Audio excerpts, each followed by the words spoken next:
Don Osvaldo, cuéntenos cómo ven ustedes la resolución del Tribunal de la Corte de Apelaciones de Concepción, en este caso el día de hoy. Nos parece que la resolución de la Corte de Apelaciones de Concepción es muy acertada, aborda adecuadamente los argumentos que planteamos como defensa respecto del rigor técnico y científico del contenido y las conclusiones de los informes periciales que han existido hasta el momento, particularmente el último aportado por el Ministerio Público. Lo mismo acoge nuestras alegaciones en orden a solicitar mayores antecedentes con conocimiento científico, particularmente pruebas biológicas y resultados de esas pruebas biológicas que es necesario tener para poder imputar tanto responsabilidad en relación a don Jorge como también establecer la existencia de un hecho. ¿Ustedes señalan inconsistencia en este peritaje maxilofacial? ¿Se nos puede detallar cuáles son esas inconsistencias? Sí, efectivamente hay inconsistencias que fueron determinadas por parte de peritos que nosotros contactamos.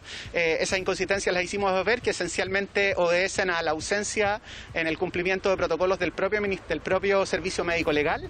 Hay problemas de cronología que más adelante se va a referir a mi colega. Y por otro lado también hay inconsistencias respecto de las conclusiones y el alcance de esas conclusiones que carecen de sustento científico. Don Osvaldo, en el fondo jurídico de esta conclusión a la que llegó el tribunal,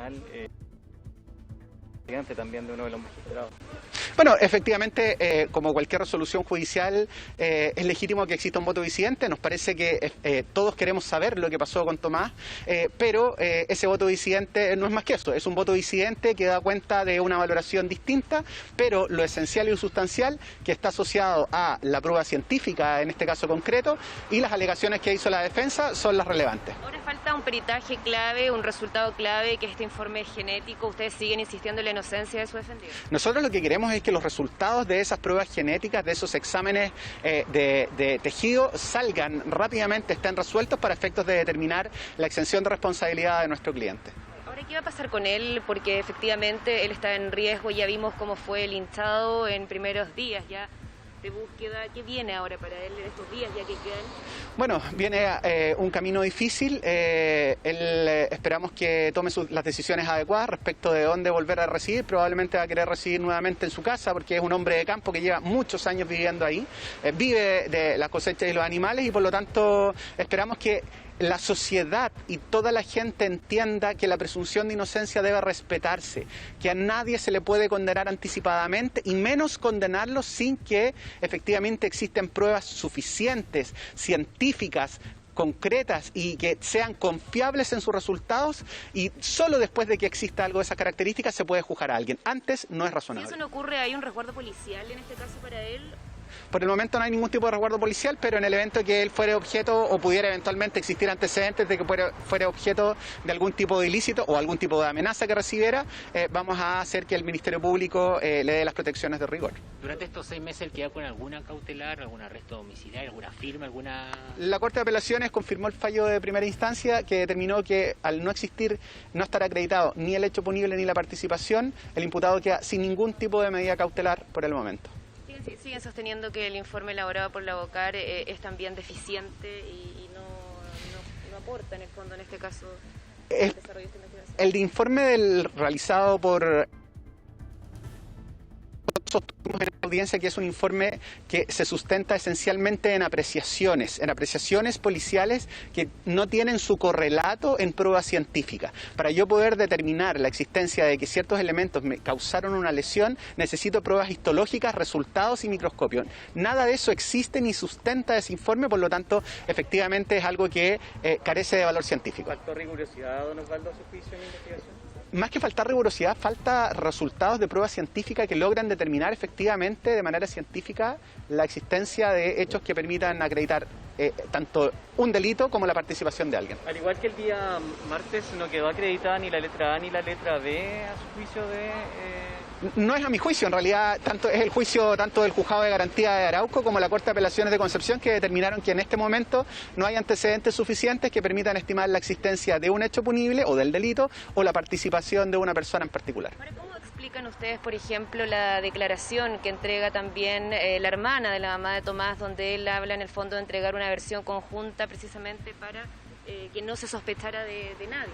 Eso en ningún momento hubo una solicitud de que no se sospechara de nadie, al contrario, ellos entendiendo este concepto, ellos como familia y el propio imputado fueron requeridos de cooperar con el personal policial, se les pidió particularmente que hicieran un mapa para que pudieran ordenar las búsquedas que empezaron esa misma noche en favor de Tomás, se les preguntaba reiteradamente por distintas personas que participaron en la búsqueda de Tomás y por lo mismo ellos lo que quisieron es entregar información de manera conjunta, de manera concordante y de esa manera poder aportar precisamente en las horas preliminares por la búsqueda de Tomás. ¿Cómo se explica también, por ejemplo, esta inconsistencia, esta contradicción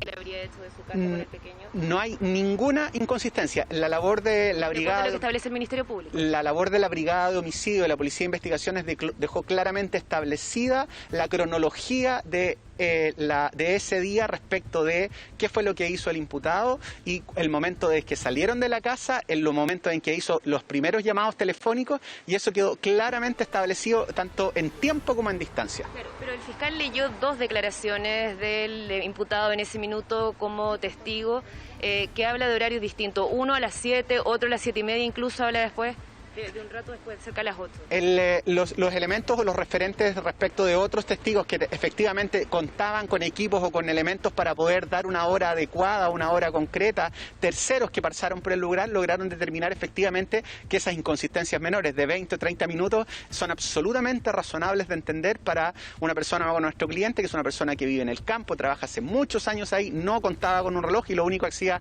era andar con un teléfono, ni siquiera sabía consultar la hora en este teléfono mismo, sino que de hecho los llamados telefónicos lograron determinar las horas en las que él realizó y se contactó con esta antena finalmente para poder posicionar aproximadamente en el lugar. Pero la cronología en tiempo quedó determinada no por los dichos del imputado, sino que por más de 50 testigos y pericias que hizo la Brigada de Homicidio. ¿En qué condiciones está su representado? ¿Cómo se encuentra él ahora?